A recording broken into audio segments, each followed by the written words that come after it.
Welcome, dear listener. I'm so glad you're here with me tonight. Whatever sort of day you've had, whether it was busy or quiet, challenging or peaceful, you've arrived now at this moment, this space that belongs only to you. A time to let everything else fall away. Before we begin tonight's story, I invite you to settle yourself completely. Adjust your pillow. Let your body sink a little deeper into comfort. Unclench your hands if they're holding any tension. Let your shoulders drop away from your ears. Soften your jaw, relax your tongue, smooth the small muscles around your eyes. Now, let's take a few moments together to breathe. Not the shallow breathing of a busy day, but the deep, nourishing breaths that tell your body it's safe to rest. Breathe in slowly through your nose. 1, 2, 3, 4. Feel the cool air filling your lungs, expanding your chest, your belly. Hold it gently. 1, 2.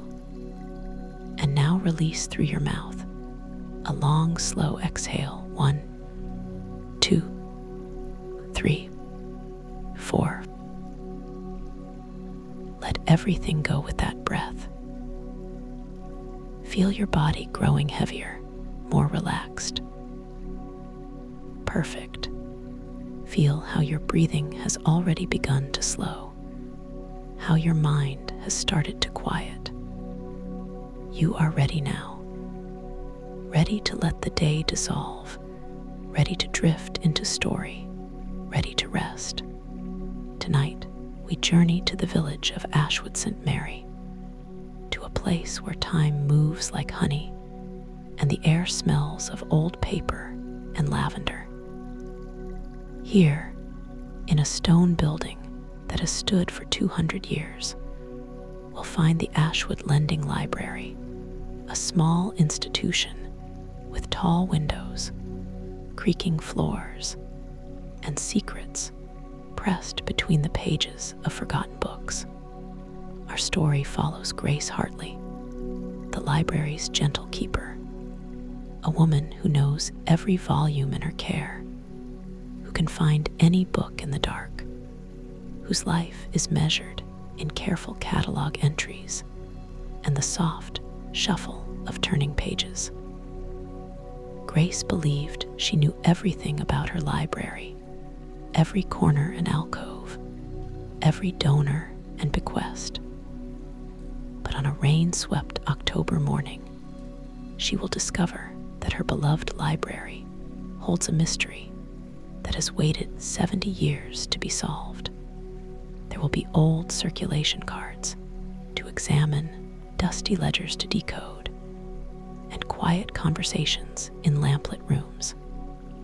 We'll explore hidden alcoves and forgotten archives, piece together fragments of letters, and slowly, gently, uncover a story of love and loss, of promises kept in the most unexpected ways.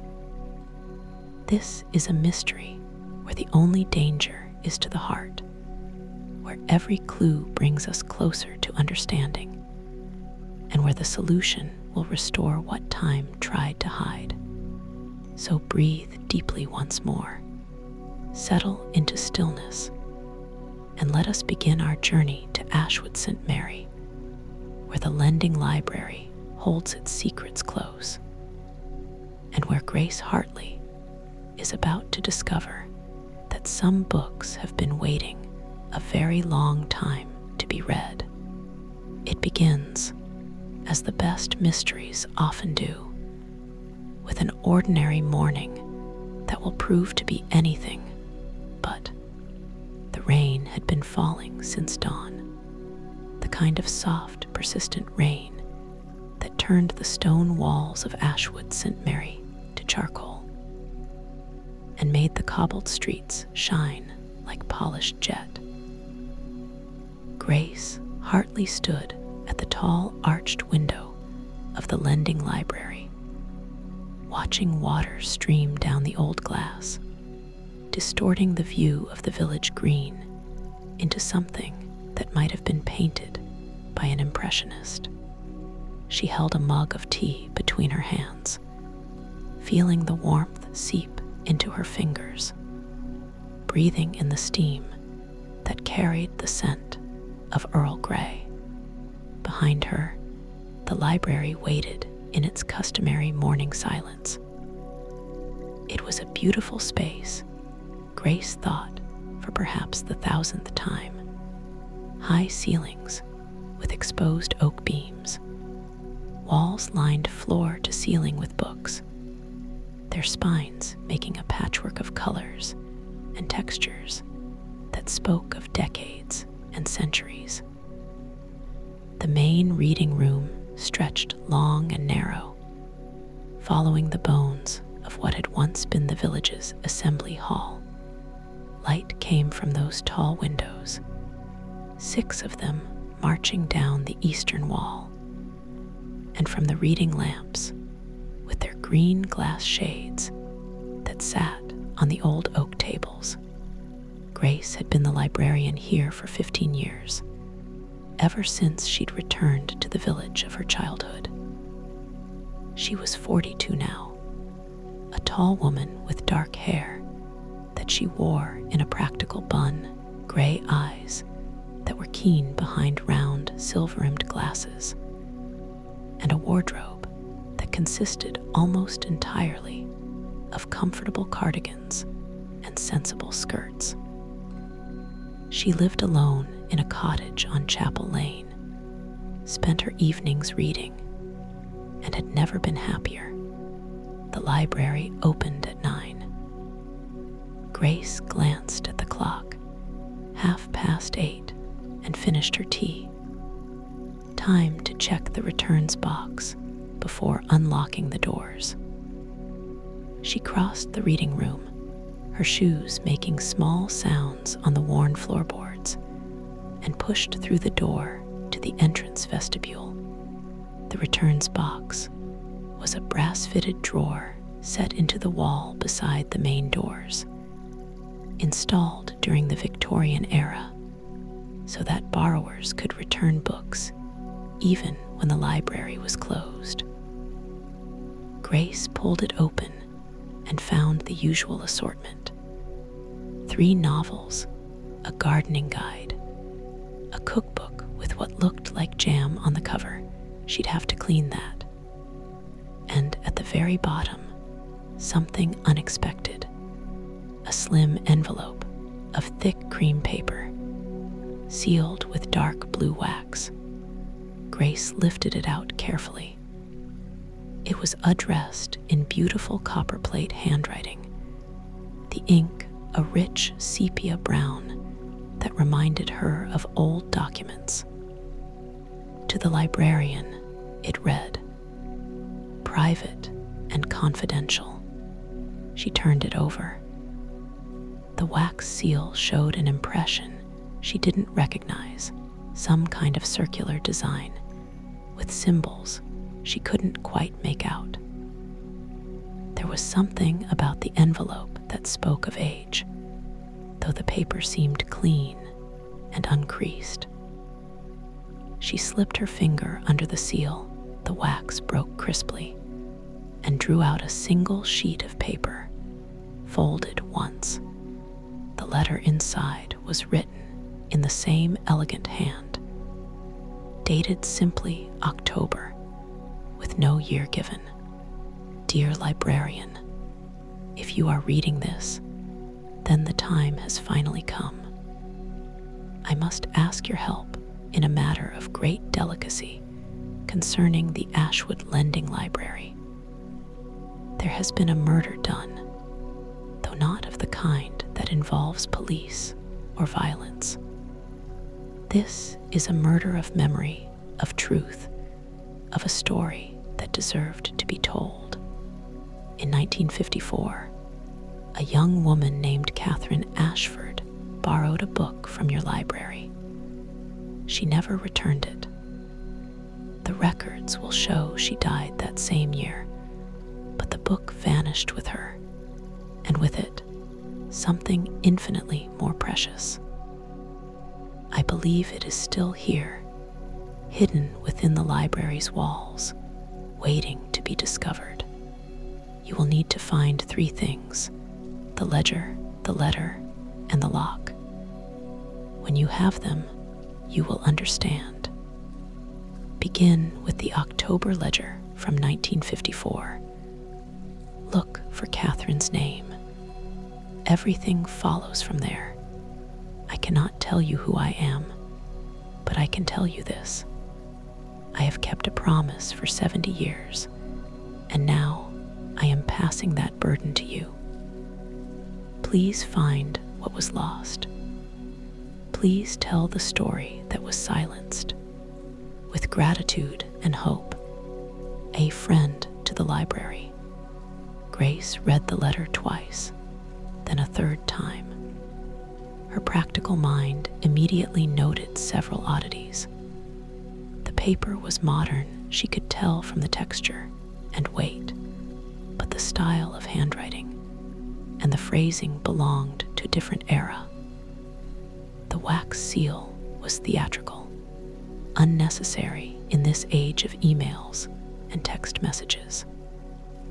And yet, there was something deeply sincere about the letter, something that made her heart beat a little faster. A murder of memory, a book that was never returned, a story that was silenced. Grace folded the letter carefully and slipped it back into its envelope. Through the glass panels of the library's main doors, she could see Mrs. Patterson approaching with her shopping trolley, ready to exchange her weekly mystery novels. In 10 minutes, the library would open, and the day would begin its usual gentle rhythm. But now Grace had something else to think about, a puzzle that had arrived with the rain. She tucked the envelope into her cardigan pocket and went to unlock the doors. Mrs. Patterson bustled in, shaking droplets from her umbrella, chattering about the weather and the state of the roads. Grace smiled and nodded, stamped books, and made recommendations. But her mind was already elsewhere, already turning backward through 7 decades to 1954, to a woman named Catherine Ashford, to a borrowed book that never came home. The morning passed in its customary way. Grace helped old Mr. Chen find the large print thrillers he favored, showed the Wilkinson twins, where the children's section kept its books on dinosaurs, and answered a phone inquiry about whether the library had back issues of the local history journal. All the while, the letter rested against her ribs like a secret heartbeat. At 12:30, when the lunch hour had emptied the reading room of all but one dedicated student hunched over a textbook, Grace finally had her chance. She left young Tom, the Saturday volunteer, at the circulation desk and made her way to the back of the library, through the door marked private, staff only, and down a narrow corridor to the room that served as her office and the library's archive. It was a small space, barely 10 feet square, but Grace loved it. 3 walls were lined with filing cabinets and shelves, holding the library's administrative records going back to its founding in 1823. The 4th wall held a window that looked out onto the library's walled garden, currently a study in autumn browns and golds, the flower beds gone to seed, the old apple tree dropping its fruit into the wet grass. Grace sat at her desk and pulled the letter from her pocket. begin with the October ledger from 1954. The lending ledgers were stored in the old cabinet beneath the window. Each one was a large format book, bound in dark green cloth with the year stamped in gold on the spine. They contained the handwritten records of every transaction, every book borrowed and returned, every new member enrolled, every fine paid. In 1954, the library had still been using the old brown system, with date cards tucked into pockets glued to the books, end papers. Grace had digitized most of the collection 5 years ago, but the historical ledgers remained, too fragile and too beautiful to discard. She found 1954 and lifted it carefully onto her desk. The ledger fell open willingly, its spine long since broken in by use. The pages were filled with entries in various hands, previous librarians, she supposed, and volunteers. October 1954 began on page 287. Grace ran her finger down the entries. Each one recorded a date, a borrower's name, and the book borrowed. The handwriting was cramped and occasionally difficult to read, but she was used to deciphering old records. October 1st, 2nd, 3rd. She turned pages slowly, looking for the name Catherine Ashford. She found it on the 8th of October, halfway down the page. The entry was written in a neat, precise hand. October 8, 1954. Catherine Ashford. The collected poems of Christina Rossetti. Shelf mark 821.8 ROS. Grace sat back and considered this. Catherine Ashford had borrowed a book of poetry. Christina Rossetti, the Victorian poet, sister to Dante Gabriel Rossetti, writer of Goblin Market and Remember, and so many other beautiful, melancholy verses. It seemed an appropriate choice for an October borrowing when the year was turning toward darkness, but the letter had said Catherine never returned it. Grace flipped forward through the remaining October pages, then through November and December. There was no return entry for Catherine Ashford. Indeed, Catherine's name didn't appear again at all. Grace opened her laptop and pulled up the library's historical records that she'd digitized. She searched for Catherine Ashford and found what she was looking for in the membership rolls. Catherine Ann Ashford had joined the library in September 1953, giving an address on Mill Lane, number 14. Her occupation was listed as teacher. Date of birth, March 3, 1931. That would have made her 23 years old in October 1954. There was a note appended to the record, added later in a different hand. Membership terminated December 1954. Deceased. Grace felt a small chill travel down her spine, despite the warmth of her office. Catherine Ashford had been only 23 years old, borrowed a book of poetry in October, dead by December. She never returned it. The book vanished with her, and with it, something infinitely more precious. What had been hidden in that book? And what had the letter writer meant about it still being here, hidden within the library's walls? Grace returned to the ledger and examined the entry more closely. There was nothing unusual about it on the surface. The handwriting was steady and clear. The shelf mark was correct for poetry in the Dewey classification system they'd been using even then. But as Grace stared at the entry, she noticed something odd. In the margin, almost invisibly faint, someone had drawn a tiny symbol in pencil, a small circle with a cross inside it, like a Celtic cross, or perhaps a diagram of the earth with its axis.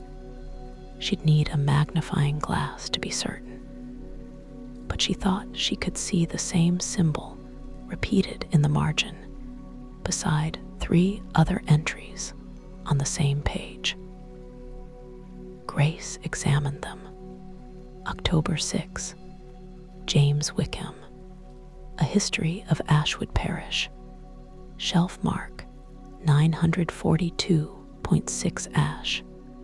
October 12, Eleanor Price, The Secret Garden, shelf mark J. Burr.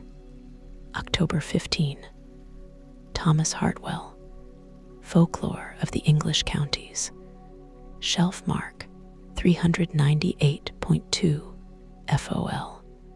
4 entries marked with the same subtle symbol. 4 books borrowed within a 9-day period in October 1954. Were they connected? And if so, how? Grace made careful notes in her notebook, recording each name, date, and book title. Then she sat quietly, thinking. The letter had said she needed to find 3 things: the ledger which she'd found the letter, and the lock.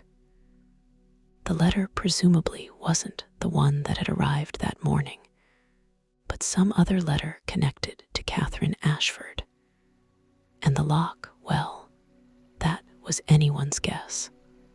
Outside her window, the rain had intensified, running down the glass in rivulets, turning the garden into a watercolor of grays and browns. Grace glanced at her clock. Nearly 1 o'clock. She should return to the desk, relieve Tom so he could have his lunch break. But she was reluctant to leave this trail, this mystery that had opened up before her like a path through a forest. She compromised by taking the ledger with her, carrying it carefully back to the circulation desk. Tom looked relieved to escape for his sandwich, and Grace settled herself on the tall stool behind the computer, the ledger open before her, and began to search the library's current catalog for the books that had been borrowed that October week in 1954. The collected poems of Christina Rossetti. They had a copy. A beautiful cloth-bound edition from 1924. Shelf mark 821.8 ROS. Grace noted its location in the poetry section. A History of Ashwood Parish. They had this too. A local history written in 1947 by the then vicar. Shelf mark 942.6 Ash in the local history alcove. The Secret Garden, of course, a children's classic. Multiple copies, including one old Burnett edition that might have been in the collection in 1954. Shelf mark J. Burr in the children's section. Folklore of the English Counties. Yes, they had this as well. A comprehensive survey published in 1932. Shelf mark 398.2 FOL in the Folklore and Mythology section. 4 books that might or might not be the same copies that were borrowed 70 years ago. But if something had been hidden in Catherine's book, and if it was still here, hidden within the library's walls, perhaps it wasn't in Catherine's book at all. Perhaps it was in one of the others, or perhaps it was somewhere else entirely, and these books were simply clues pointing the way. Grace looked up as the door opened and a woman came in, shaking rain from her coat. It was Diana Ashford, one of the library's regular patrons, a retired teacher who lived in one of the converted cottages near the church. Diana came in twice a week, usually to borrow biographies or historical novels, and she always stopped to chat with Grace about books and village life. Ashford, the same surname as Catherine. Grace waited until Diana had hung up her wet coat and approached the desk, then said as casually as she could manage, "Diana, I hope you don't mind my asking, but are you related to a Catherine Ashford who lived here in the 1950s? Diana's face, which had been pleasantly smiling, went suddenly still. Catherine, yes, she was my aunt, my father's younger sister. Why do you ask? I've been going through some old library records, Grace said carefully, and I came across her name. I'm sorry, I see that she died quite young. Diana nodded slowly. She did. She was only 23. It was an awful thing, really. She took her own life, drowned herself in the river. She said this quietly, sadly, but without the raw grief that might have been there if the loss were more recent. 70 years had softened the edges, turned tragedy into family history. I'm so sorry, Grace said, and meant it. Did you know her well? I wasn't born until 1960, Diana said, so no, I never met her. But I grew up hearing about her. She was supposed to have been wonderful, clever, beautiful, full of life. Then something happened. No one ever quite said what, and she just gave up. My father rarely talked about it. It hurt him too much. Was there ever any explanation? Any idea why? Diana shook her head. The family always said it was a disappointment in love. There was a man, apparently, someone she'd been seeing. But it ended, and she couldn't bear it. That was the story anyway. Why? Have you found something in the records? Grace hesitated. She didn't want to cause Diana pain, didn't want to raise hopes or questions about something that might turn out to be nothing. But the woman was here, and she might have information that could help. I found an entry showing she borrowed a book just before she died, Grace said. A poetry book that was never returned. I was just curious about it. A poetry book, Diana repeated. Yes, that fits. My grandmother, Catherine's mother, used to say that Catherine had always loved poetry. She wrote it herself, apparently, though none of it survived. Or at least, the family never kept any. She paused, thinking. You know, there was always a bit of a mystery about Catherine's death. Nothing suspicious, exactly. But well, she left no note, which was unusual for that sort of thing.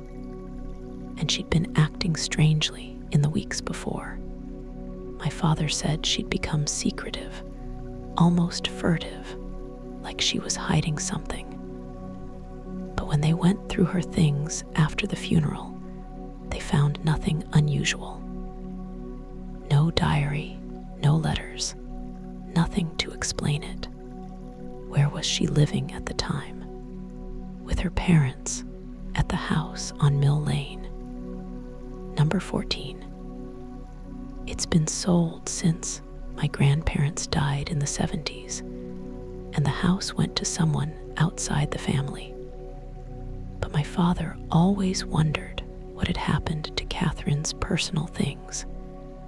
He thought perhaps she destroyed them herself before she did it.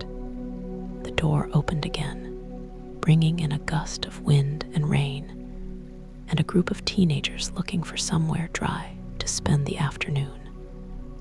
Diana glanced at them, then back at Grace. I should let you work. I just came to return these. She held up 2 books. But Grace, if you do find anything about Catherine in your records, I'd be very interested to know. She's always been a sort of ghost in our family history. It would be nice to know her a little better, even at this distance. I'll let you know if I find anything, Grace promised, stamping Diana's returns. After Diana left, Grace sat for a moment, processing what she'd learned. Catherine Ashford, 23 years old, had killed herself in December 1954, 2 months after borrowing a book of poetry. She'd been secretive in the weeks before her death. She left no note, no explanation. Her personal effects had disappeared, destroyed, her family assumed. But what if they hadn't been destroyed? What if Catherine had hidden them? And what if the hiding place was connected somehow to the library, to the book she'd borrowed? The book vanished with her, and with it, something infinitely more precious. Not the book itself, Grace thought. Something that had been inside it. Papers, letters, Catherine's own poems, perhaps. The afternoon wore on. Grace helped patrons find books, processed new acquisitions, answered questions about computer access and printer fees. But her mind kept returning to that October in 1954, to those 4 borrowers and their 4 books, to Catherine Ashford and the secrets she might have left behind. At 4 o'clock, when the library entered its quiet spell between afternoon and evening visitors, Grace decided to examine the books themselves. She started with the Christina Rossetti poems, the one Catherine had borrowed. She found it on its shelf in the poetry section, a lovely old edition bound in dark blue cloth with gilt lettering on the spine. The pages had that soft, aged quality of well-loved books, and the margins were filled with tiny pencil annotations in various hands, the accumulated responses of decades of readers. Grace took it to a reading table and went through it page by page. She found nothing unusual tucked between the pages, no loose papers or bookmarks, no signs that something had once been hidden there. But when she reached the back of the book and examined the end papers, she noticed something interesting.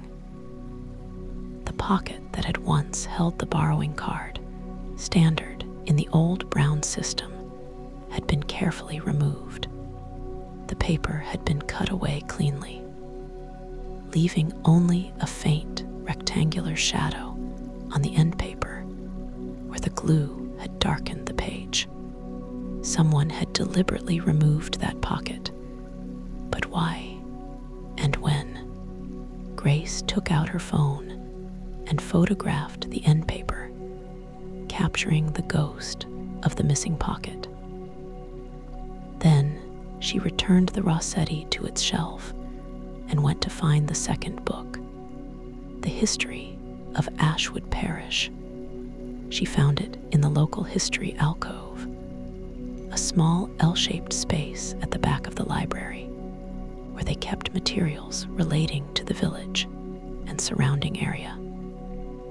The book was a thick volume bound in brown cloth, its pages filled with dense text and occasional black and white photographs of the village as it had been in the 1940s.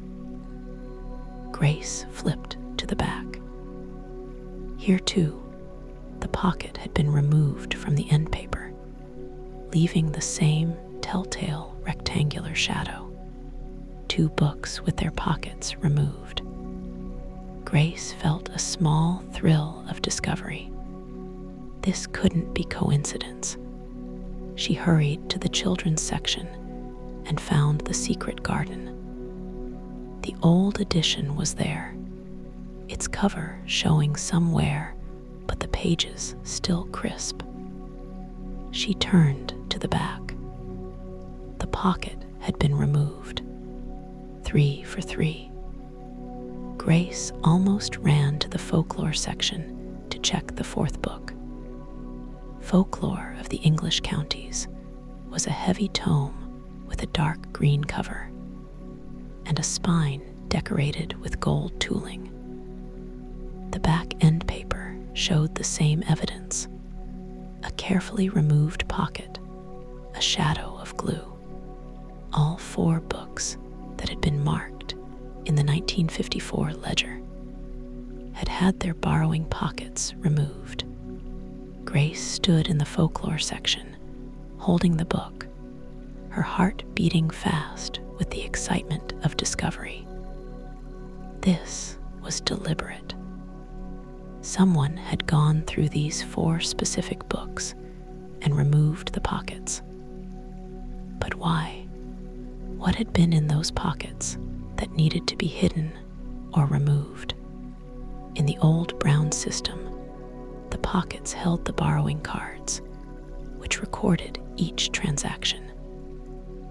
But that information was also recorded in the main ledger, so removing the cards wouldn't hide the borrowing history. Unless there was something else in the pockets. Something that had nothing to do with the library's official records. Grace thought about Catherine Ashford, secretive in the weeks before her death. About personal effects that had disappeared. About a story that had been murdered, silenced, hidden away. What if Catherine had hidden something in these books? Not in the pages where casual readers might find it, but in the pockets, where only library staff would look, and only then when processing returns. Something small enough to fit in a pocket. Papers, perhaps, letters, a poem. And what if someone else, someone who knew what Catherine had done, had come later and removed those pockets, taking whatever Catherine had hidden, but the mysterious letter writer had said the secret was still here, hidden within the library's walls. So perhaps whoever removed the pockets hadn't taken the hidden items with them. Perhaps they'd moved them somewhere else, somewhere more secure, somewhere that would preserve Catherine's secret until the right time came. You will need to find 3 things: the ledger, the letter, and the lock. Grace had found the ledger. Now she needed to find the letter, and she was beginning to think she knew where it might be. That evening, after the library closed and Tom had gone home, Grace remained behind. She locked the main doors and turned on only the reading lamps, leaving the library in pools of golden light separated by comfortable shadows. Rain continued to fall outside, a steady whisper against the windows. Grace made herself a cup of tea in the small staff kitchen and returned to her office, settling in for what might be a long night of research. She began by searching through the library's old staff records. In 1954, the librarian had been a woman named Margaret Blackwood, who had held the position for 32 years. Grace found a photograph of her in a staff newsletter from 1956. A tall, thin woman with iron gray hair and keen eyes behind round spectacles, standing in the reading room with one hand resting on the circulation desk. There was something in her posture that spoke of authority and intelligence, but also of kindness. She had the look of someone who took her responsibilities seriously. Margaret Blackwood had retired in 1960 and died in 1968. But Grace found something interesting in the records. Margaret had been a meticulous keeper of notes and correspondence. The archive held several boxes of her papers, donated to the library by her estate. Grace had glanced through them once, years ago, but had never examined them closely. Now she pulled down the 3 archive boxes labeled M. Blackwood, Personal Papers, 1931-968, and began to search. The boxes contained a mixture of materials: correspondence with publishers and booksellers, notes on library policy, lists of acquisitions, programs from library events, newspaper clippings about the library's history. Grace worked through them methodically, looking for anything related to Catherine Ashford or to October 1954. She found it in the second box, tucked into a folder labeled Miscellaneous Correspondence, 1954-1955. It was a letter, handwritten on blue notepaper, dated October 20, 1954. The handwriting was young, rounded, slightly uncertain. Dear Miss Blackwood, I hope you will forgive my writing to you like this, but I find myself in a situation of some delicacy, and I can think of no one else to whom I can turn. You have always been kind to me, and I believe you are a person of discretion. I have recently discovered something that has caused me great distress. I cannot speak of it openly, for to do so would cause harm to someone I care about very deeply. But I cannot simply remain silent either, for that would be a betrayal of truth. I have therefore taken the step of writing down a full account of the matter and placing it, along with certain documents, where it can be found should the need ever arise. I have hidden these papers in the library, in a place where they will be safe and dry, and where they might remain undiscovered for years if necessary.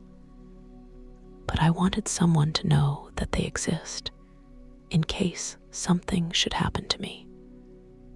I am not being dramatic, Miss Blackwood. I am simply being careful. The papers are hidden behind a lock to which only I have the key. Should you ever need to find them, the clue lies in the books I have borrowed. Look at them together, and you will see the pattern. The lock is where poetry meets history, where story meets myth. I pray I am being foolish and overcautious. I pray that I will live a long and happy life, and that one day, when I am old, I will return to retrieve these papers, and perhaps even laugh at my younger self for being so melodramatic.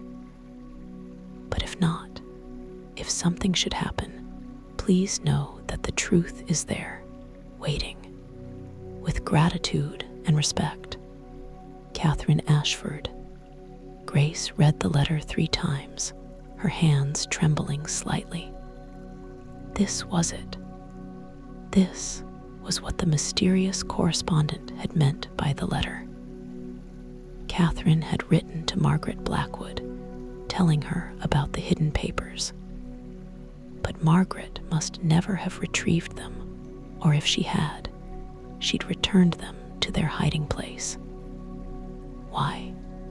Grace looked through the rest of the folder and found her answer. There was a draft of Margaret's reply, written in the librarian's precise hand.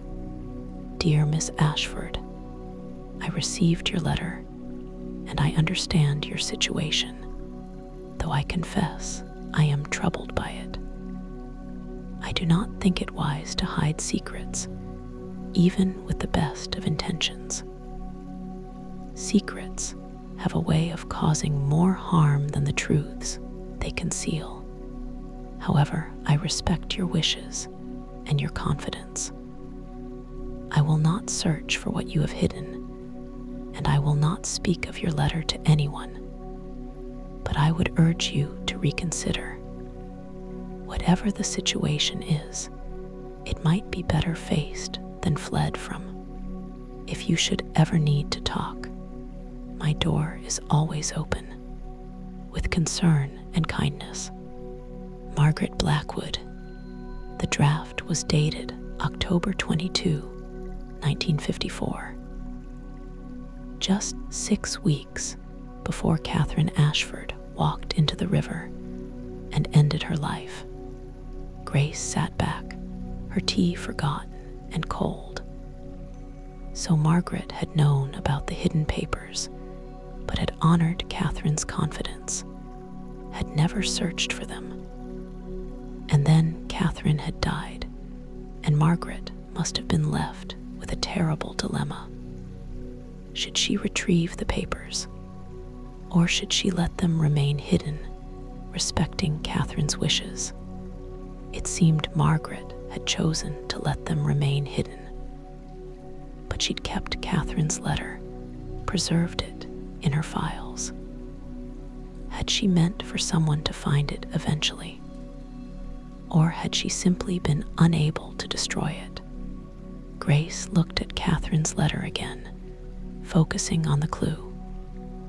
The lock is where poetry meets history, where story meets myth. The 4 books: poetry, the Rossetti; history, the Ashwood Parish history; story, the Secret Garden; myth, the folklore book. Catherine had borrowed all 4 within 9 days, and she'd marked them in some way with those tiny symbols in the ledger margin, where those 4 categories met. Grace stood abruptly and walked out of her office, through the corridor, back into the main library. She stood in the center of the reading room, turning slowly, looking at the way the shelves were arranged. The poetry section was on the east wall, near the windows. Local history was in the alcove at the back. Children's books stories were on the west wall. Folklore was on the north wall, near the entrance. If you drew lines between those 4 points, what shape would you make? Grace tried to visualize it. A square? No, not quite. More like a rectangle, with one corner, the children's section, slightly off axis. She walked to the center point, the place where imaginary lines between those 4 sections would intersect. She was standing in the middle of the reading room, between 2 of the heavy oak tables. Nothing unusual here. Nothing that looked like a hiding place, where poetry meets history, where story meets myth. Not a physical intersection then, a metaphorical one. A place where books about those subjects would naturally come together. Grace thought about the library's organization. The Dewey Decimal System kept subjects separated, but there were always books that crossed boundaries, that belonged to multiple categories. Poetry about historical events, stories rooted in folklore, myths that had historical basis. Where would those books be shelved? Grace went to the catalog computer and searched for books that carried multiple subject classifications. There were dozens, of course, too many to be useful. She needed to narrow it down somehow. She returned to her office and looked at Catherine's letter again. Behind a lock to which only I have the key. A physical lock, then. Somewhere in the library that had a lock that could be secured with a key. The library had several locked spaces.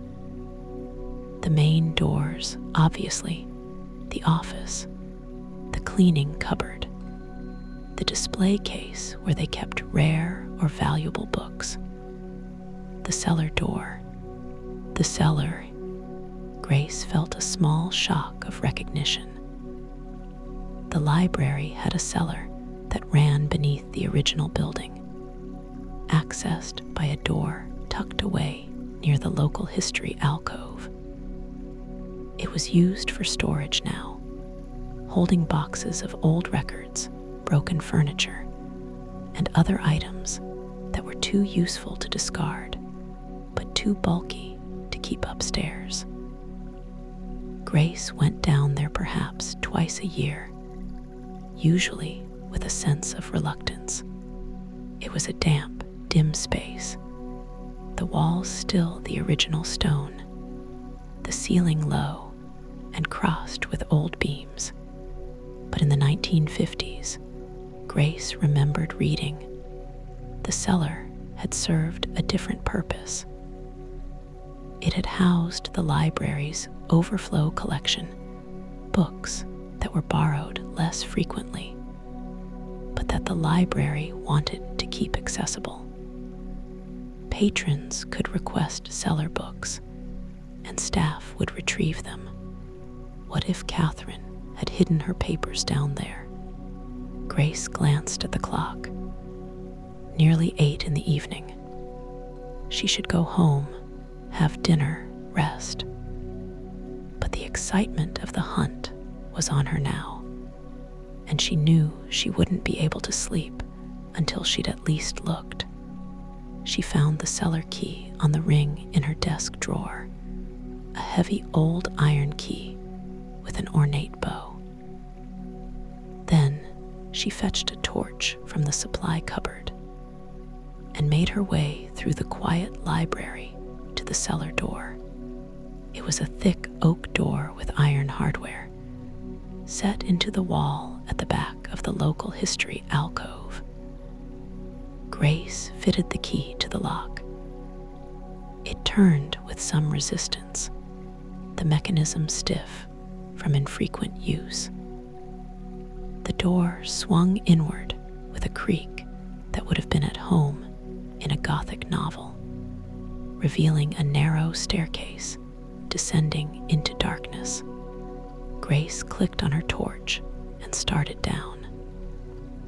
The stairs were stone, worn smooth by centuries of feet, and she had to duck her head as she descended. The air grew cooler and damper with each step, carrying the smell of earth and old paper. The cellar was larger than most people realized, stretching beneath most of the library's footprint. The torch beam swung across stone walls, rough-hewn beams, and rows of metal shelving, holding boxes and crates. Grace moved deeper in, her torch picking out the landmarks she remembered. The pile of old chairs with broken legs, the stack of warped shelving units, the boxes of duplicate books waiting to be sent to the annual village sale. At the back of the cellar, furthest from the stairs, Grace found what she was looking for, the remnants of the old overflow collection. There were still a few bookcases here, though most had been cleared out years ago when the library had gone through a major reorganization. The books that remained were mainly damaged copies, duplicates, or volumes so obscure that no one had borrowed them in decades. Grace moved her torch slowly along the shelves, looking for what? A hidden compartment, a locked box, where poetry meets history, where story meets myth. She examined the bookcases more carefully. They were arranged in a rough L shape, 2 units standing perpendicular to each other against the cellar's back wall. One held mostly old novels and histories. The other, smaller unit, held what looked like poetry collections and folklore studies, their spines faded and covers warped from the damp. Where the 2 bookcases met, creating the corner of the L, there was a gap, a space perhaps 6 inches wide between the end of one unit and the side of the other. Grace angled her torch into the gap and saw that the wall behind had been fitted with a small wooden cabinet, painted dark green to match the stone, nearly invisible in the dimness. Her heart began to beat faster. She reached into the gap, her fingers finding the cabinet's edge. It was attached to the wall, about 2 feet square, with a small door on the front. And on that door was a brass lock, tarnished with age. Grace withdrew her hand and stood for a moment, hardly daring to believe it. She'd found it. This had to be where Catherine had hidden her papers, but she didn't have a key. Catherine had said, "Only I have the key," and presumably that key had been lost when Catherine died, perhaps thrown into the river with her, or buried with her, or simply lost to the decades. Grace examined the lock more closely. It was an old-fashioned type, the kind that required a hollow-barreled key. Not particularly sophisticated by modern standards, but sturdy enough. She could probably force it, pry the door open with a screwdriver or something similar. But that seemed wrong, destructive. If Catherine had gone to such trouble to preserve these papers safely, Grace didn't want to damage the very cabinet that had protected them all these years. She needed the key, or she needed a locksmith. But did she want to involve someone else in this? The mysterious letter writer had addressed her specifically, had trusted her with this search. Perhaps she was meant to solve it alone. Only I have the key. Grace stood in the cellar, thinking. Catherine had hidden the papers and kept the key, but she'd also left a clue for Margaret Blackwood, a way to find the hiding place. Maybe she'd left a clue to the key as well. Look at them together, and you will see the pattern. The 4 books. Grace needed to look at them again, more carefully this time. She climbed back up the stairs, locked the cellar door, and went to gather the books. First the Rossetti poems, then the history of Ashwood, then the secret garden, and finally the folklore volume. She carried them to one of the reading tables and spread them out under a lamp. 4 books. She examined each one again, looking beyond the missing pockets to anything else that might be unusual. Annotations, bookmarks, damage. The Rossetti volume had many marginal notes, but they all looked like genuine reader responses, accumulated over years. Nothing stood out. The history had a few penciled notes as well, mainly corrections or additions to the text by readers who'd remembered village events differently. The Secret Garden was relatively clean, though well-read, its pages soft with handling.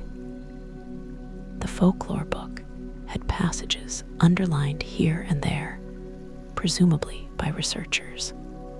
Nothing obvious. Grace tried a different approach. She opened each book randomly and looked at whatever page appeared. Rossetti fell open to remember, that beautiful, melancholy poem about death and memory. The history opened to a chapter about the village during World War. The Secret Garden showed a passage describing the hidden door in the wall. The folklore book revealed a section on water spirits and river folklore. Water, Grace's attention snagged on that. Catherine had drowned herself in the river. Was that significant? She looked back at the other books. The Rossetti poem mentioned death. The history chapter discussed war, death again. And the Secret Garden featured a locked garden, things hidden and then revealed, patterns of concealment and death, but nothing that pointed to a key. Grace closed her eyes, frustrated. She was missing something obvious. Catherine had been clever. That was clear from her letter. She wouldn't have made the clue impossible to solve, but she'd made it subtle, something that only a careful reader would notice. Look at them together. Together. Grace arranged the 4 books in a row, left to right, in the order they'd been borrowed. Rossetti, history, Secret Garden, folklore. She looked at the spines, reading the titles. Then the covers. Then she opened each to its title page. And there, on the title page of each book, she saw it. A small mark in pencil, so faint she'd missed it before. On the Rossetti, the number 8. On the history, the number 12. On the Secret Garden, the number 7. On the folklore, the number 15. Numbers. Grace felt a thrill of recognition. These were dates, the dates the books had been borrowed. October 8, 12, 7, and 15. But wait, that wasn't quite right. The borrowing order had been October 6, history, October 8, Rossetti, October 12, Secret Garden, October 15, folklore.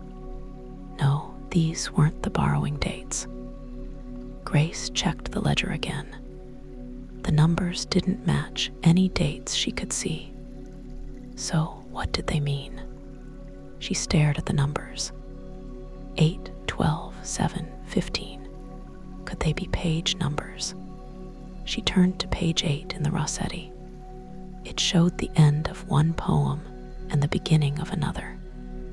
Nothing unusual. Page 12 in the history was in the middle of a chapter about the village's medieval period. Page 7 in the Secret Garden was early in the book, describing Mary's arrival in Yorkshire. Page 15 in the folklore showed a section on seasonal festivals. Nothing connected. Grace tried adding the numbers. 8 plus 12 plus 7 plus 15 equals 42. Subtracting them, multiplying. Nothing yielded anything meaningful. Wait, what if the numbers weren't meant to be used with these books at all? What if they were coordinates, or a code, or a shelf mark? Grace sat up straight. Libraries used numbers to organize books. What if these numbers were part of a Dewey Decimal Classification? She looked at the numbers again. 8, 12, 7, 15.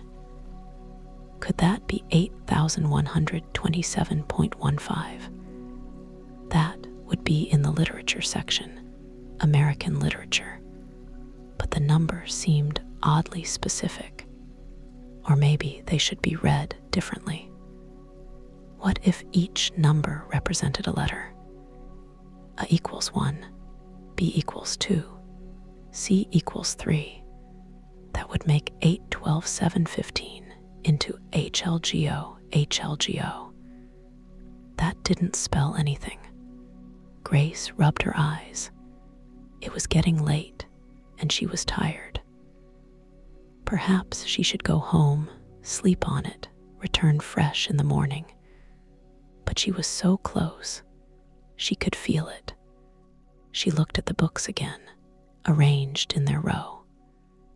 Poetry, history, story, folklore. The 4 categories Catherine had mentioned in her letter. What if the numbers were meant to be used with those categories? The 8th item in poetry, the 12th in history, the 7th in story, the 15th in folklore. But the 8th what? Word, line, book. Grace pulled up the library's catalog and searched the poetry section, filtering for books that had been in the collection in 1954. She found a list of titles sorted by acquisition date. The 8th book was no. That didn't seem right either. She tried a different approach. In the old Brown system, each borrower had been assigned a number. She pulled out the 1954 membership register from her filing cabinet and started looking through the names. There were perhaps 200 members that year. Catherine Ashford was number 147. Grace paused. 147. And the 4 numbers from the books were 8, 12, 7, 15. Was there a connection? She stared at the numbers, rearranging them in her mind. 8, 12, 7, 15. Or 812715. Or, wait, what if you were supposed to read them in the order they'd been borrowed, not the order they appeared in a row?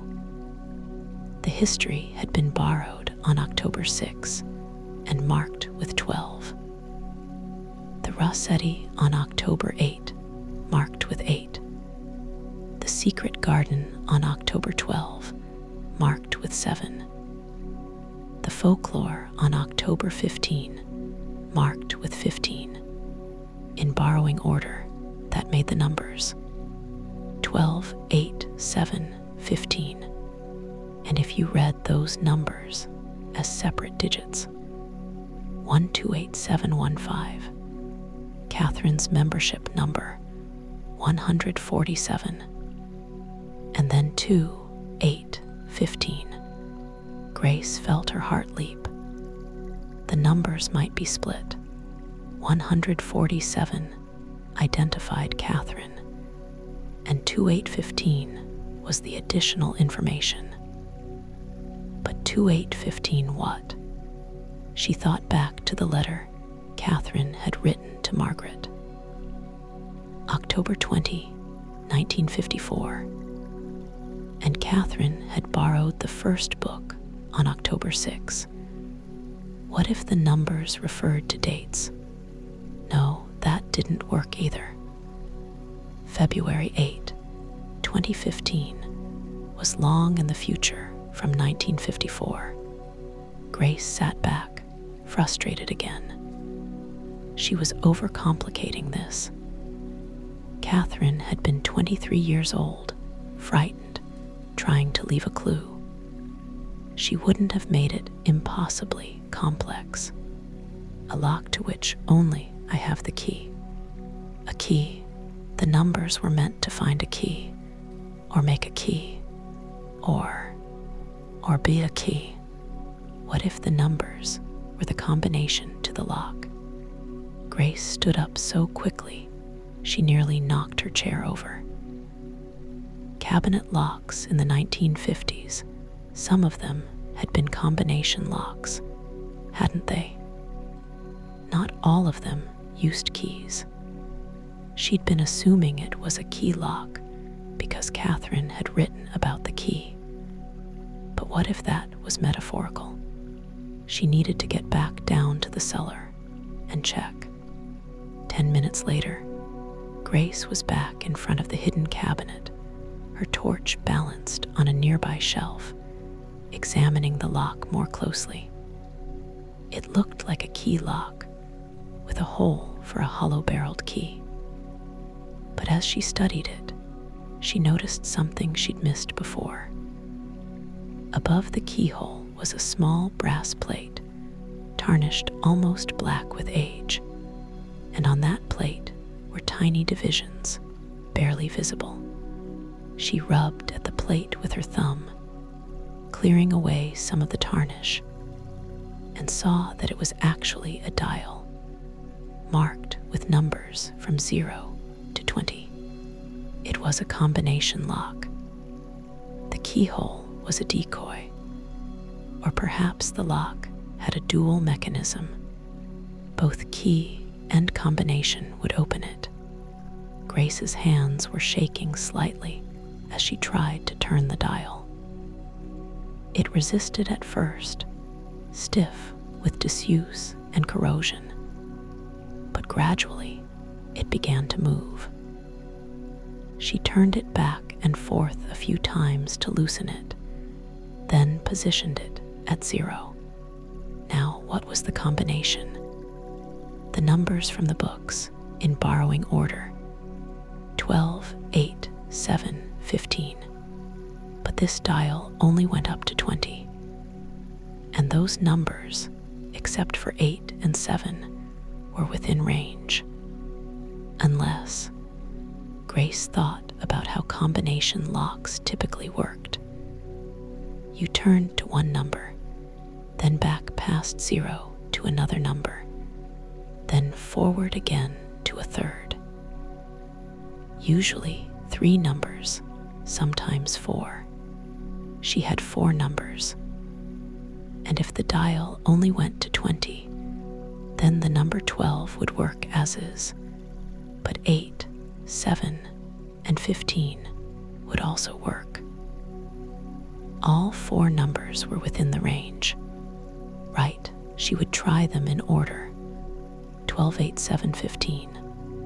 Grace carefully turned the dial right to 12, then left, past 12 again, past 0, all the way around to 8.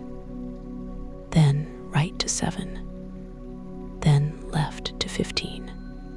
Nothing happened. The lock didn't open. She tried again, thinking perhaps she'd moved too quickly, not let the mechanism catch. Right to 12, left past 0 to 8, right to 7, left to 15. Still nothing. Maybe the order was wrong. Or maybe the combination was different. Those numbers transformed somehow. Grace thought about it. She had 12, 8, 7, and 15 from the books. And she thought those might connect to Catherine's membership number, 147. What if she was supposed to add them? 12 plus 8 equals 20. Then 20 plus 7 equals 27. But the dial only went to 20. Subtract. 12-8 equals 4. Then 470, that would be negative. What if the numbers needed to be reduced to single digits? 12 becomes 1 plus 2 equals 3. So the combination would be 3870. 15 also needed to be reduced. 1 plus 5 equals 6. So 3876. Grace tried it. Right to 3, left to 8, right to 7, left to 6. Nothing. She was missing something. She stood in the dim cellar, thinking hard. Catherine would have chosen a combination she could remember, but that wasn't obvious to anyone else. Something personal to her. Grace remembered what Diana had said. Catherine had been born March 3, 1931. March 3, 33. And 1931. Could the combination be based on her birth date? She tried 3319. Nothing. She tried 3331. Nothing. She tried just the day and month. 33. But she needed at least 3 numbers for the lock to work. Grace sat back on her heels, frustrated. She was tired and cold and beginning to think she should give up for the night. But she was so close. The cabinet was here, the lock was here, and somewhere in those 4 numbers was the answer. Look at them together, and you will see the pattern. Together. What if she wasn't supposed to use the numbers from the books separately, but combined? What if you laid the numbers over each other somehow, or added them in pairs? 12, 8, 7, 15. What if you paired them front and back? 12 with 15, and 8 with 7. That gave you 1215 and 87. If you added them, 12 plus 15 equals 27, too high for the dial. And 8 plus 7 equals 15. Or subtracted, 15-12 equals 3. And 8-7 equals 1. So 3115. Grace tried it, not really expecting it to work. Right to 3, left to 1, right to 15. There was a soft click, and the cabinet door swung open a fraction of an inch. Grace sat frozen for a moment, hardly believing it.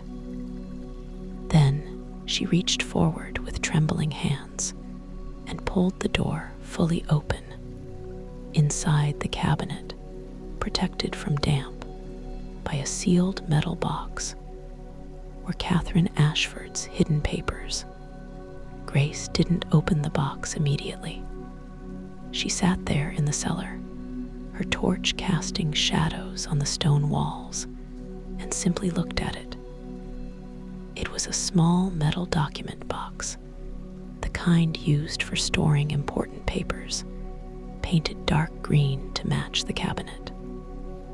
On its lid, someone Catherine presumably had written in white paint, "For Margaret Blackwood, or whoever comes after, with trust." After a moment, Grace lifted the box carefully and carried it upstairs, back to her office. She set it on her desk, made herself a fresh cup of tea, and settled into her chair. Then, with the same sense of ceremony she might bring to opening a rare manuscript, she lifted the lid. The box contained perhaps a dozen items, all carefully preserved. On top was a letter, folded once, addressed to the reader. Grace opened it and began to read. If you have found this, then you are either Margaret Blackwood or someone who came after her. Either way, I trust you to understand what I am about to tell you and to judge wisely what should be done with this knowledge. My name is Catherine Ashford, and I am 23 years old. By the time you read this, I may be dead. I don't intend to die. I want to live, to teach, to write poetry, to grow old. But I have learned something that puts me in a difficult position, and I must prepare for all possibilities. In September of this year, I began a relationship with James Wickham. He was the man I thought I would marry. He is handsome, charming, intelligent, and he seemed to love me as deeply as I loved him. But in early October, I discovered the truth. James is already married. He has a wife in London and 2 children, and he has been deceiving me for months. This alone would be cause enough for heartbreak. But there is more. James's wife is Alina Price, who lives here in Ashwood under her maiden name, recovering from what her family calls a nervous breakdown. James told me she was a sister, a cousin, someone he was obligated to support. I believed him. I never thought to question. Alina and I became friends. She is gentle, creative, damaged by her experiences, but trying to heal. She trusted me. She told me about her husband, about his cruelty and manipulation, about how he'd driven her to the edge of despair. And I realized with horror that the man she was describing was the same man who was courting me. James has been lying to both of us. He has been stealing from Alina's trust fund. She doesn't know yet, but I've seen the documents. He is planning to leave her destitute and flee the country. And when I confronted him, when I told him I knew the truth and would expose him, he threatened me. Not with violence. James is too clever for that. He threatened my reputation, my position, my future. He said he would tell everyone that I had pursued him, that I had known about Alina all along, that I was trying to steal another woman's husband. In this village, in 1954, such an accusation would destroy me. No one would believe my side. I would lose my teaching position. I would bring shame on my family. I am trapped. If I speak, I am ruined. If I remain silent, Alina will be ruined instead, and James will escape justice. So I have gathered evidence. I have James's letters to me, where he speaks of his plans. I have copies of the financial documents showing his theft. I have Alina's medical records, which show the toll his treatment has taken on her. And I have written out the full story in my own hand, sworn to be true. I am hiding all of this here, in the library, where I have spent so many happy hours. If anything happens to me, if I am found dead, or if I disappear, or if my reputation is suddenly destroyed, please make this evidence known. Please protect Alina. Please don't let James get away with what he has done. And if nothing happens, if I manage to navigate this situation and come out safely on the other side, then I will retrieve these papers myself someday, and perhaps even laugh at my younger self for being so dramatic. But I would rather be overcautious than careless. Thank you for finding this. Thank you for caring enough to search. The truth matters, even 70 years later. Catherine Ashford, October 25, 1954. Grace sat back, her tea forgotten. She felt as though she'd been punched in the stomach. Catherine hadn't killed herself because of a broken heart or romantic disappointment. She'd been trapped in an impossible situation, caught between self-preservation and protecting someone else. And in the end, she'd chosen to protect a leaner. And it had cost Catherine her life. Grace looked at the other items in the box. There were letters, a packet of perhaps 20, tied with a faded ribbon. These were James Wickham's letters to Catherine, written in a bold, confident hand, full of declarations of love and promises of a future together. Grace only glanced at them, feeling like an intruder on Catherine's private grief. There were also photocopies of financial documents, bank statements, trust fund records, showing patterns of withdrawal and transfer that clearly indicated embezzlement. Grace wasn't a forensic accountant, but even she could see that significant sums had been moved from a leaner's accounts to James's, and there was a medical file, thin but damning, documenting a leaner price's stays in various private clinics, her prescriptions for sedatives and antidepressants, notes from doctors who suspected her condition was being exacerbated by her home environment. Finally, there was a small leather journal, its pages filled with Catherine's own handwriting. This was her detailed account of the affair, the discovery, the confrontation. She'd written it like a legal deposition, carefully dated and signed, witnessed by no one but herself.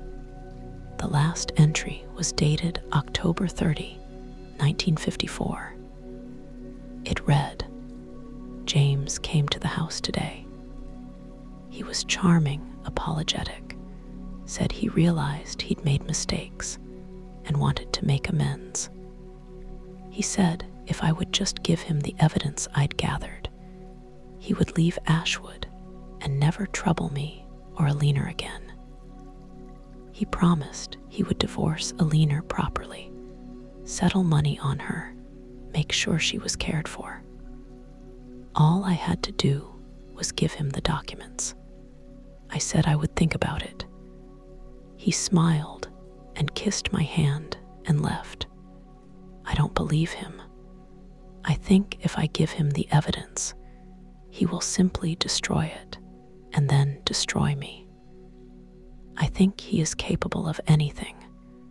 I am frightened, but I am also resolved. Tomorrow, I will go to the police. I will tell them everything, face the consequences, and trust that the truth will protect me. I have hidden copies of all the evidence here in the library. If James tries to harm me, if he tries to silence me, there will be proof. Tomorrow, I will be brave tomorrow. There were no more entries. Catherine had died on November 2, 1954.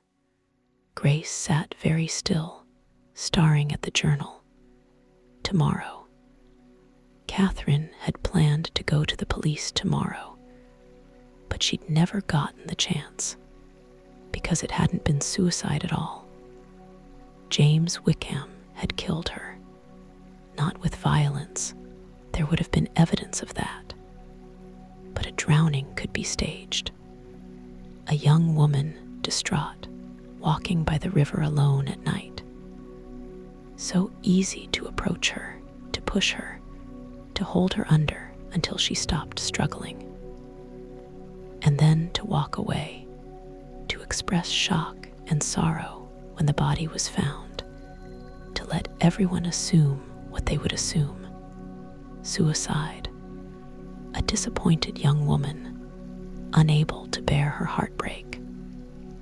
The story everyone had believed for 70 years, but it was murder.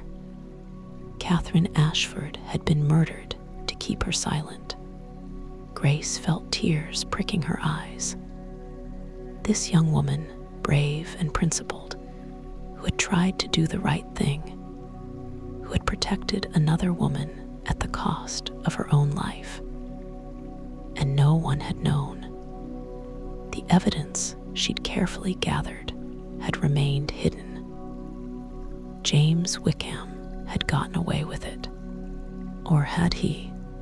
Grace set down the journal and pulled out her laptop. She searched for James Wickham, Ashwood, 1954. She found several results, mainly from digitized newspaper archives. James Wickham had indeed lived in Ashwood in the early 1950s. He'd been a businessman, something to do with import and export. And he'd left the village suddenly in December 1954, just a few weeks after Catherine's death. Grace searched further and found an obituary from 1956. James Wickham had died in London, aged 42, of a heart attack. He'd left a small estate to his children. No mention of a leaner. She searched for a leaner price and found less. A leaner had remained in Ashwood for several more years, then moved to the coast in the early 1960s. There was a record of her death in 1989 in a nursing home in Brighton.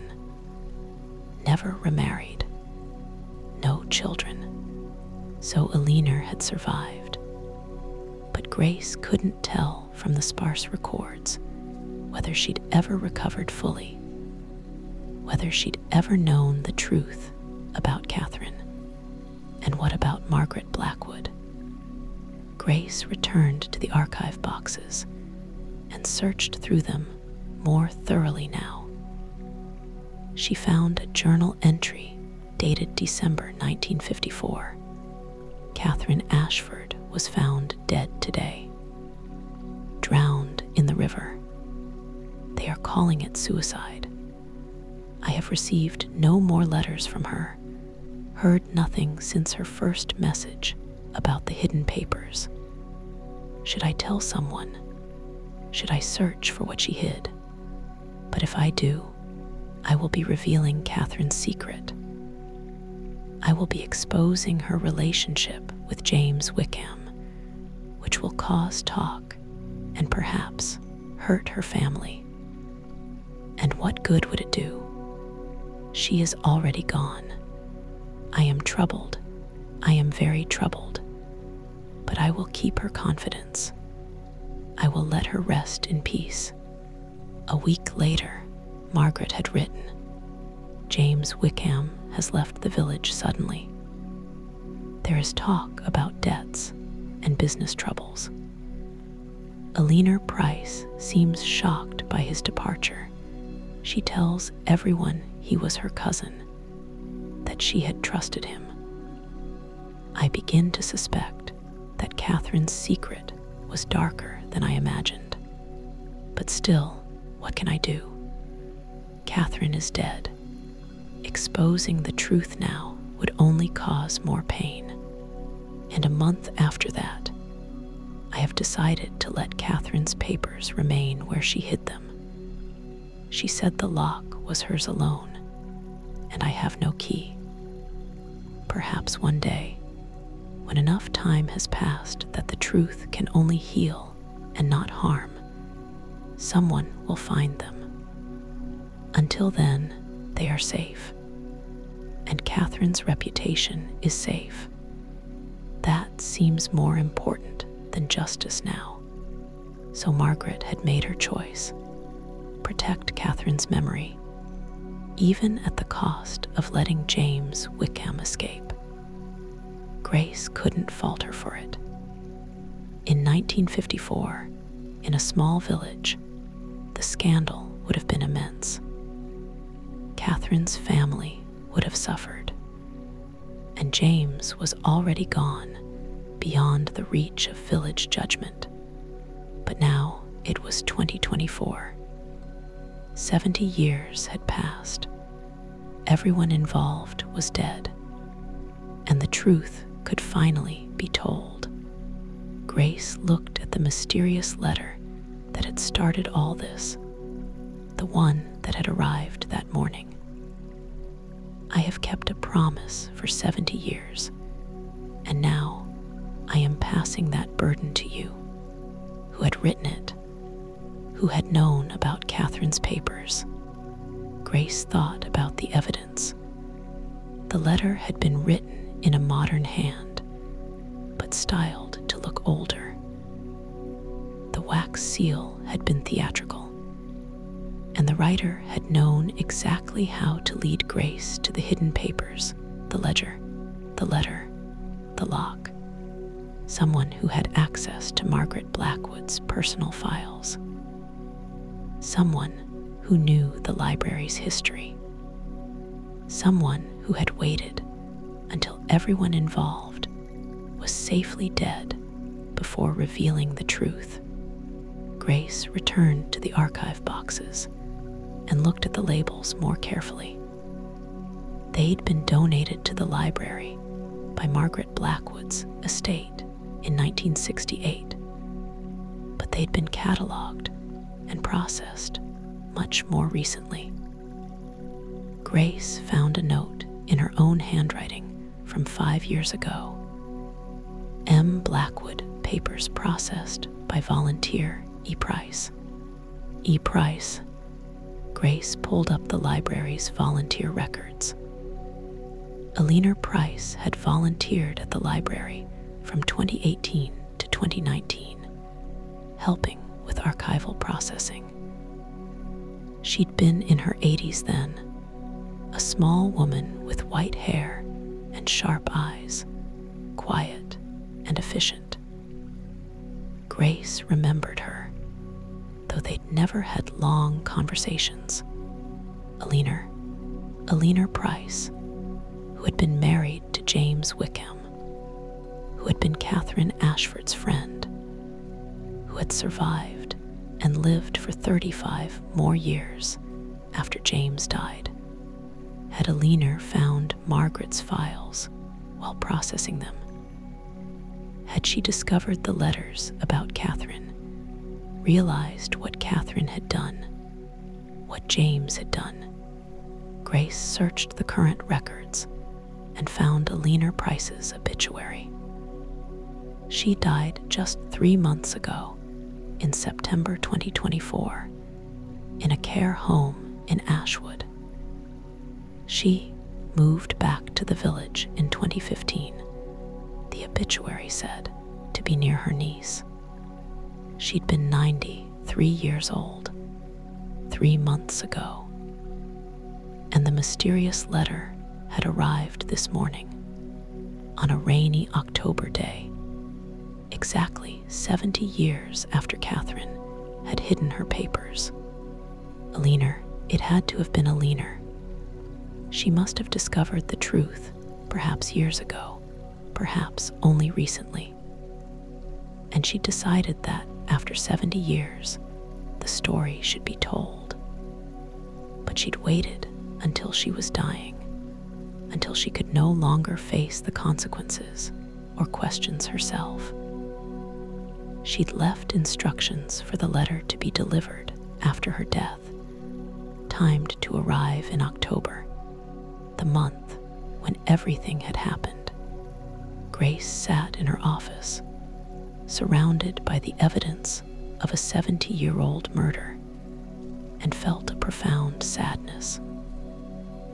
Catherine had tried to protect Alina, and Alina had kept the secret for decades, and had finally, in the last act of her long life, made sure that Catherine's bravery would be known.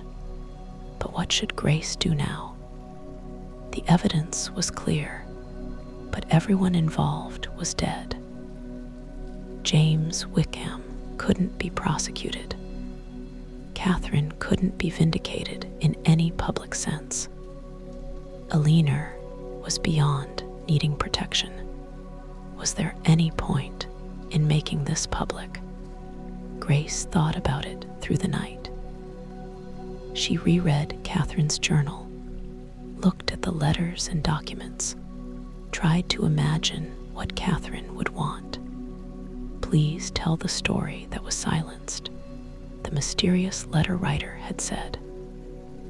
Alina, speaking from beyond death, and Catherine had written, "The truth matters," even 70 years later.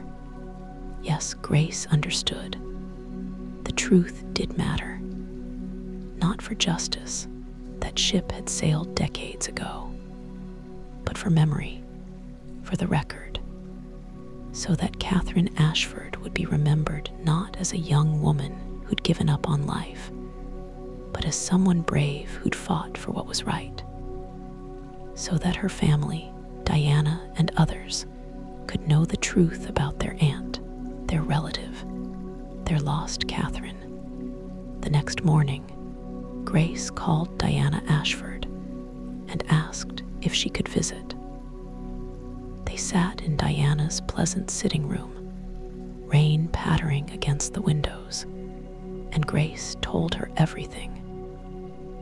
She brought the journal and some of the letters, and she let Diana read them while she waited. Diana cried, but they were complicated tears, grief for Catherine, anger at James Wickham, but also something like pride. She tried to do the right thing, Diana said. She was murdered for trying to protect someone else. That's heroic, isn't it? Yes, Grace said, it is. My father always wondered, Diana said.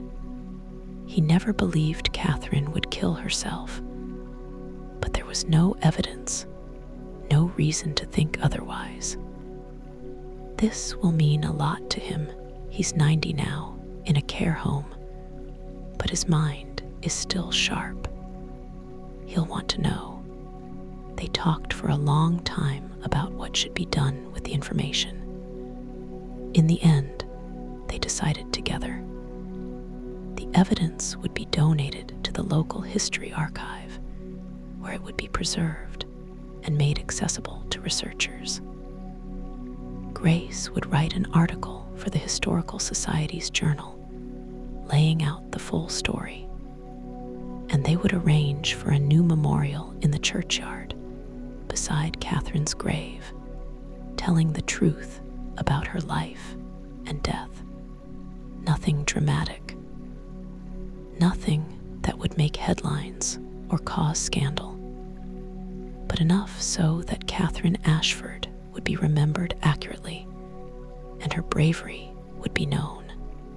3 months later, on a cold January afternoon, Grace stood in the Ashwood churchyard beside Diana and a small gathering of local history enthusiasts and library patrons.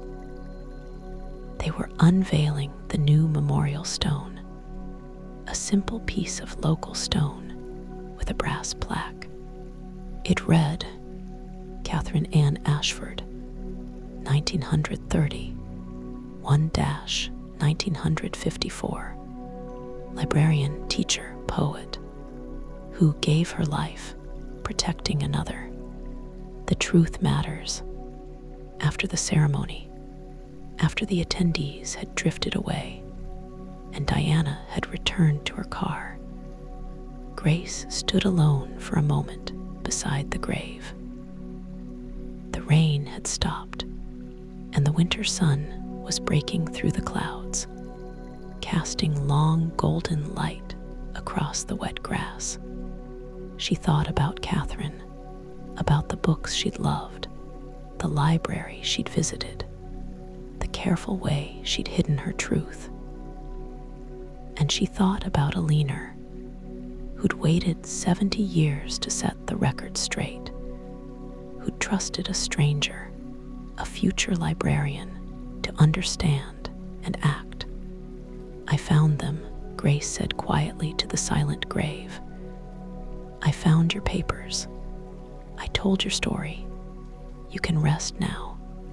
The wind moved through the yew trees, and somewhere a bird sang. Grace turned and walked back toward the village, toward the library that waited with its tall windows and its endless shelves of books, each one a story, each one a truth worth preserving. That evening, Grace returned the 4 books to their proper places on the library shelves. The Rossetti poems went back to poetry, the history to local history, the secret garden to children's fiction, and the folklore volume to its section on mythology. She had the missing pockets restored by a book conservator, carefully recreating them to match the originals. And in each pocket, she placed a small card, not a borrowing card, but something new. Each card bore the same message, printed in elegant type. This book was once part of a mystery. In October 1954, Catherine Ashford borrowed 4 books from this library and used them to hide evidence of a crime. She was murdered before she could reveal the truth, but 70 years later, her story was discovered and told. This is one of those 4 books. When you borrow it, you're connecting with that history, with Catherine's bravery, and with the enduring power of libraries to preserve truth. For the full story, see the Ashwood Historical Society archives. Grace slipped the final book onto its shelf and stood back. The library looked the same as always, peaceful, welcoming, filled with the gentle presence of books. But she knew it differently now. She knew it held secrets and stories beyond the ones printed on pages. She knew it was a place where truth could hide and wait, patient as stone, until the right person came to discover it. And she was glad, so very glad, that she had been that person. Outside, the rain had stopped entirely, and stars were beginning to appear in the clearing sky. Grace locked the library doors and walked home through the quiet village, past the church where Catherine lay at rest, past the cottages with their lighted windows, past the river where Catherine had died. The lending library would open again tomorrow, and the day after that, and the day after that. People would come to borrow books, to read, to seek shelter and story. And among them, perhaps, would be someone who noticed those 4 special books, who read the cards and wondered, who followed the trail to the historical archives and learned about Catherine Ashford. And in that way, Catherine's story would live on, passed from reader to reader, from generation to generation, kept alive by the very institution she had trusted with her truth, the library, always and forever the keeper of stories. Grace reached her cottage and let herself in. She made tea, lit a fire, and settled into her favorite chair with a book, not a mystery this time, but poetry. she opened it at random and found, as if by chance, a poem by Christina Rossetti. Remember me when I am gone away, gone far away into the silent land. Grace smiled and read on, the firelight warm on her face, the rain-washed night peaceful outside her window. She would remember. She would always remember Catherine Ashford, the young woman who'd loved books and poetry and truth, who'd been brave in the face of impossible choices, who'd left a mystery that had waited 70 years to be solved. And tomorrow, Grace would return to the lending library and continue the work that Catherine had loved, helping people find books, preserving stories, keeping truth safe within those walls of stone and paper and ink. It was a good life, a quiet life, a life measured in pages and chapters, in borrowed books and return dates, in the steady accumulation of stories that made up the great narrative of a community. Grace read until her eyes grew heavy, until the fire burned down to embers, until the book slipped from her hands, and sleep claimed her gently, peacefully, like falling into a familiar story whose ending she already knew by heart. And she dreamed of libraries, of hidden cabinets and secret letters, of locks that opened after 70 years, of mysteries solved and truths revealed, of a young woman in 1954 who'd loved a poem that began, "Remember me," and who was, at last, remembered. The end. Sleep well, dear listener. May your dreams be peaceful, may your rest be deep, and may you wake refreshed, carrying with you the gentle satisfaction of a mystery solved, a story told, and a truth preserved.